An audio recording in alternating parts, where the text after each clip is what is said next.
Hi YouTube family, my name is Elysia English and welcome back to my channel. It is just a few days until Christmas. My boys have been home, so I'm having a really hard time sneaking and getting a few of their handmade items made with them in the house. So today I'm doing a trash to treasure. That's right, using completely recycled materials and leftover items from around the house to create 2 gifts for my kids for Christmas. This is super fun. I love making handmade gifts, and I hope that some of my videos this year have inspired you to make handmade gifts for your own family. They mean so much more around the holidays, and you get to keep them for years to come. So my boys are super excited about doing lots of drawing and lots of Lego building and just, those typical Christmas kid things. And so I thought it would be really fun to incorporate their interests to make them something handmade. So I'm going to use a lot of reusable items today, and we're going to create 2 amazing gifts. Let's go. Both of my boys love Lego, especially my son Chase, who is 11.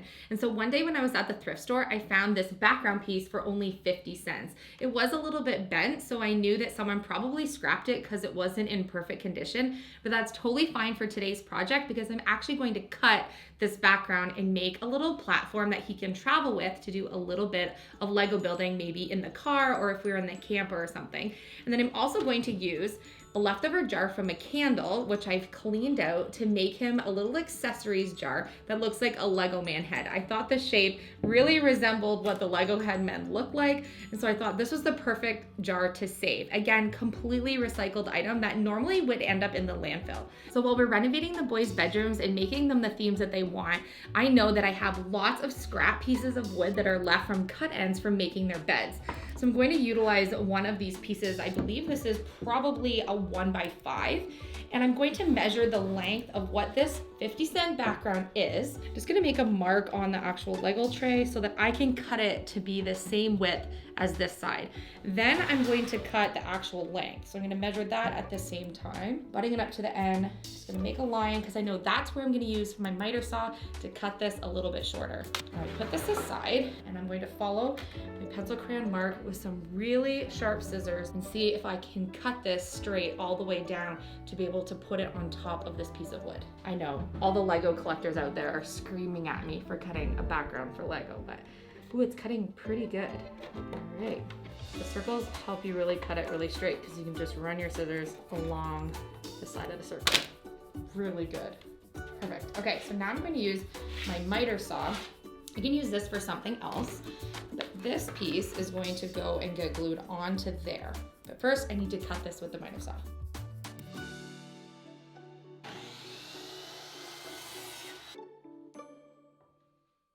Using a piece of 1x2, which is just leftover scrap from other building projects, I'm going to make a little frame that will go all the way around.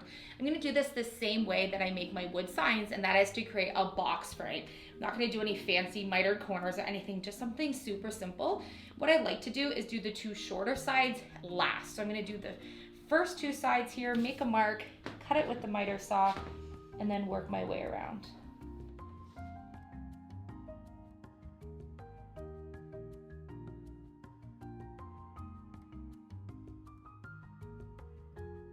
Now I have a little perimeter, and then this will actually go inside here to create a little travel tray that the Lego will go in when we're actually done. So before I actually put this on, I want to sand and stain the little frame, just giving it sort of a more woodsy look for their natural bedrooms because it will sit on the shelf in there when he's not taking it with him. So I'm going to use my sandpaper, sand the end, and then use my favorite stain. It's a Minwax Provincial Stain. I pick it up at Home Hardware, and I like to usually rub 2 coats on it if I can, just using a rag, and always make sure you wear a mask and gloves. I don't want any splinters on this since the kids are gonna be using it. So using a little box sand pad here, I can get the edges nice and smooth. I love making the things for the boys for Christmas. I just need them not to sneak in here while I'm working. I'm used to give all I have. I'm used to get nothing back. Wherever I go, it's the same. There's no excuses, no one to blame. Sometimes I can't understand how it can be so hard to stay out of pain. But with you everything has changed, even though we both stay the same. Would you call me on the midnight train? Would you come over when tied in the ring.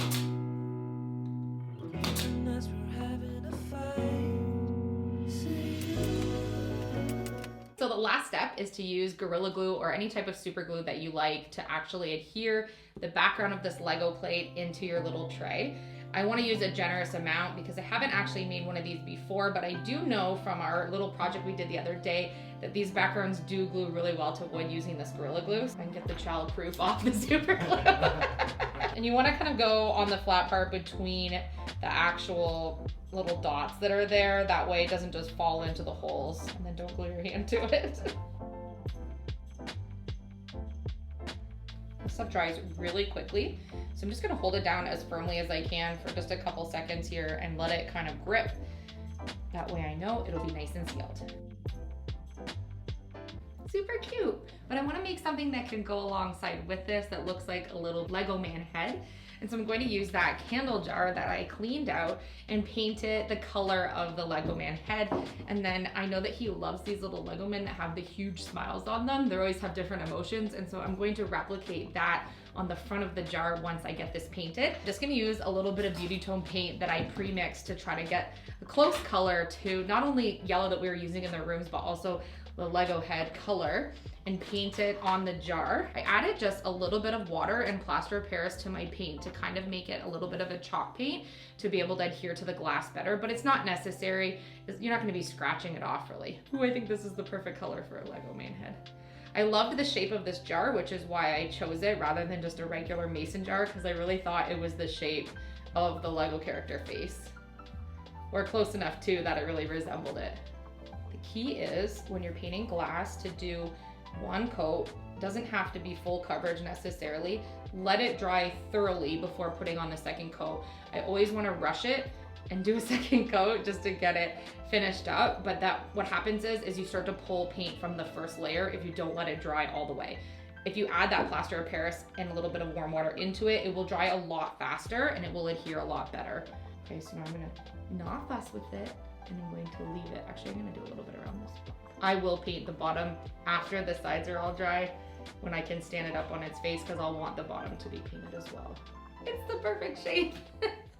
While I'm waiting for paint to dry on Chase's gift, I'm being impatient and I'm going to start working on the gift that I have for Dayton, because who wants to sit and wait for paint to dry? So what I'm using is a cut end piece. The ends of this need to get squared off because it's just a scrap old piece here. It needs a little bit of love, but it's totally usable. And I want to make him an art caddy that can sit on that adorable desk that we put in his room the other day. He loves to draw and he has so many drawing supplies, markers, pencil crayons, different erasers and things. And so he needs a spot on his desk to store those. And so I'm going to use the shape and size of this piece here and trace it out onto this other scrap piece and get my two lengths exactly the same. It's approximately 18 inches. And I'll be able to make some divisions in between, nail it all together after I actually stain it. And we're gonna put some really cute words on the front for him using the colors that we did up in the boys' rooms. I lost my pencil. This side is to get squared off because this was a scrap piece. Now we're like a brand new piece, and then this is the length that we want to cut it to for our art caddy.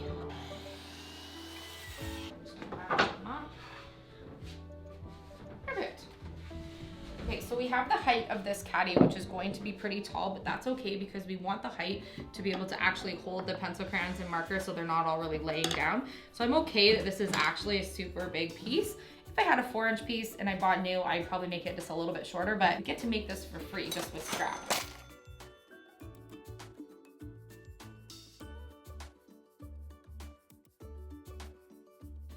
So these will be my two inside pieces.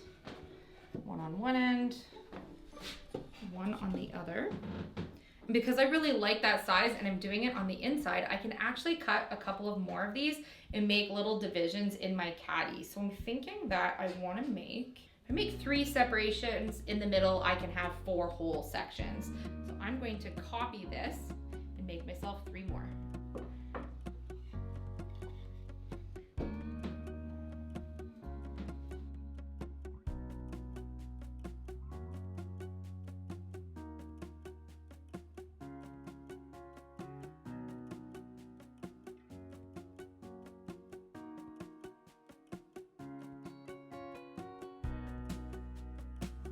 before I actually put the stain on Dayton's, I'm gonna put the second coat on this little Lego head.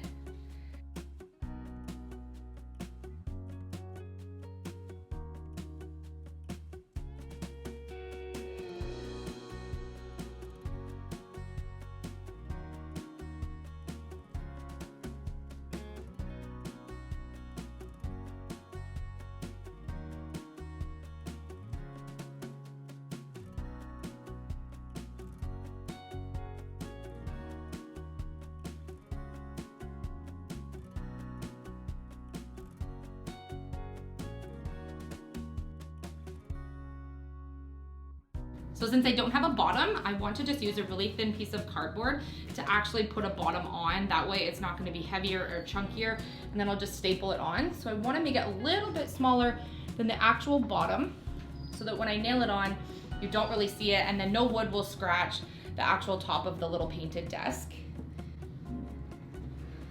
Trace around, and then know I'm going to cut on the inside of the line.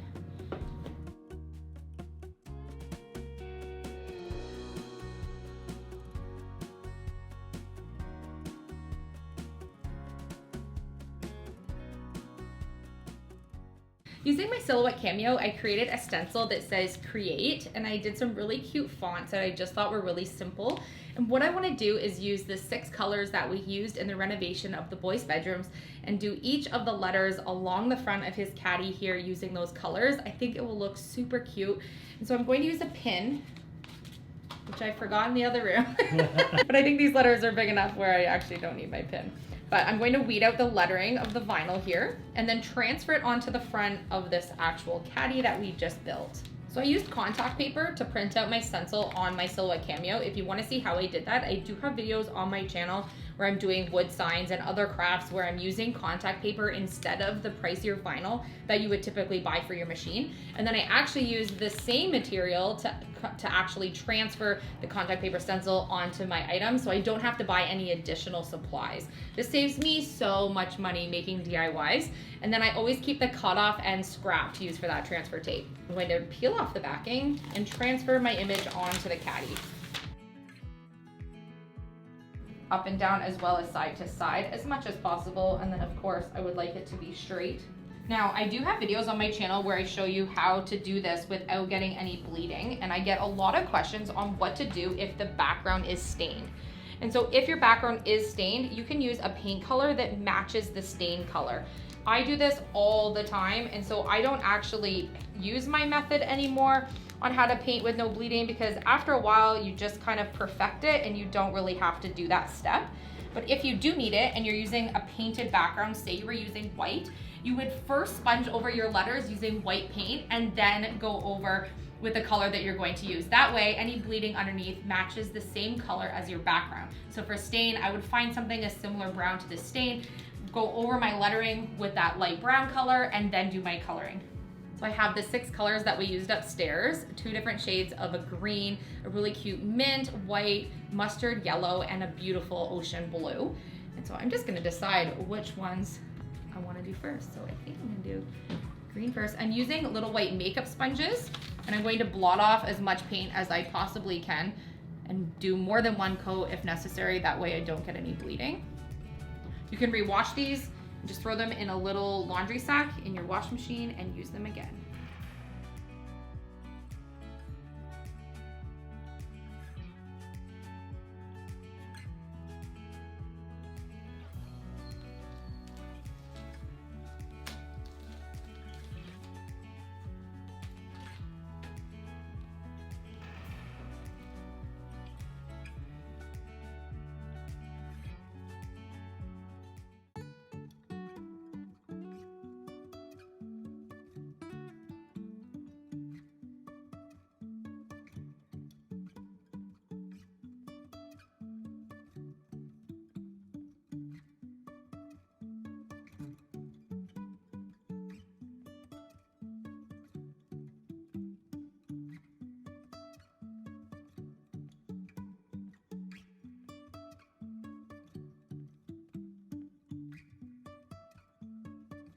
It'll be perfect for his desk to put in all of his little doodle drawing kits and have his little notebook where he does his designs on what he wants to actually do for his Lego building. So I think this is super cute for his desk. So my first gift project turned out so cute. I can't wait to wrap this up with a baggie with some little Lego characters in it, and then have some drawing utensils and a little notebook. So this is gonna get wrapped up as just one gift for Chase. And then my second gift is this adorable little art caddy. I could have some little jute handles or something on it as well, but I think it's just cute just the way it is.